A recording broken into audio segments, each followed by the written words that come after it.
Hello, ladies and gentlemen, and welcome to the new episode of Hybridicious. I believe this is episode 2 on FIFA Gaming HD. And before I begin the episode, I would like to thank you guys for the awesome feedback on the last episode. I really appreciate it, and it does kind of motivate me to make more videos more frequently. So I thank you guys for that, and let's begin with this episode. So this week I was recommended to make a team around the Colombian striker Falcao. I believe he had a man of the match card, and I ended up buying it. I built the entire hybrid around him, and I played a few games, and I absolutely hated him as a striker. The rest of the team was fine. It's just I couldn't really justify his price for his quality. He wasn't really a good player, and especially for that price. I couldn't use him. It's not worth it in my eyes, and I ended up selling him after 4 games. But then again, that's just my play style. It focuses more around skilling, so dribbling, ball control, build up play. But if you guys are more of those winger players where you just like going down the wings and crossing, he might be useful.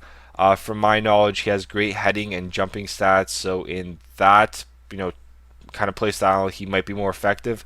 But for me, he just didn't really cut it, so I ended up switching him for one of my favorite players of all time, Thierry Henry. I honestly love this guy, and he's so good in game. It's just ridiculous, especially for his age. I mean, he's so good.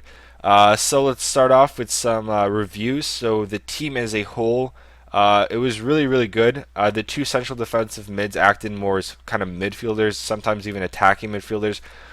So the defense did have to do a lot of work, but in terms of their positioning, it was amazing, and it had to be amazing because they are slower defenders, especially Onyewu.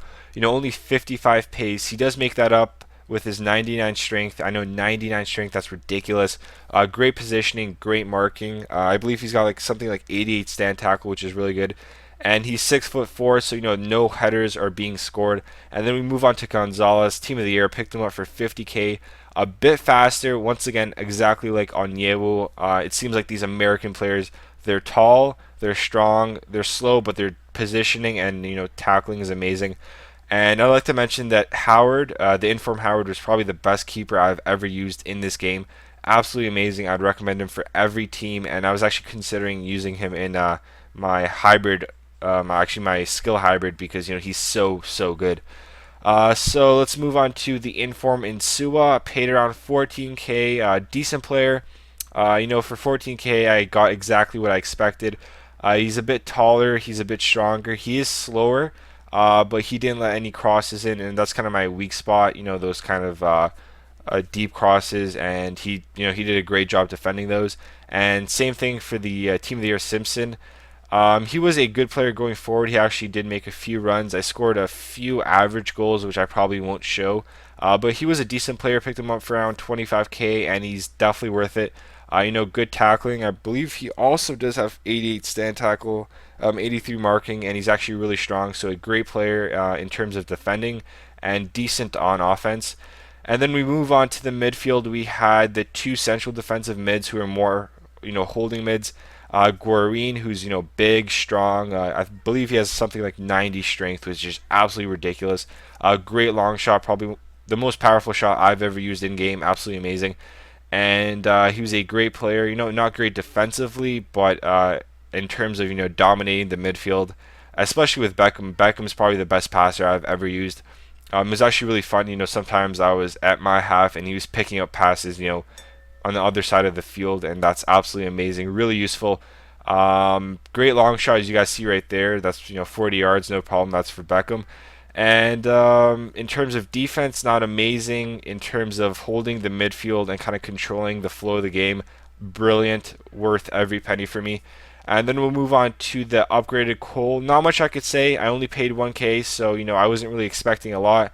Great player with good dribbling, good shooting, and decent finishing. He didn't score any spectacular goals, but for 1K, I really can't complain. And then we move on to the team of the year, Molina, and he was the bust of the team. I was expecting a lot for a player with 35K, and he did not deliver, guys. Simply, not worth it in my opinion. And I guess the problem was his dribbling, his passing. It wasn't really up to par. His shooting is amazing. Let me read off some shooting stats. It's absolutely ridiculous. I think 85 curve, 88 power, 81 finish, 85 long shot, and 86 free kicks.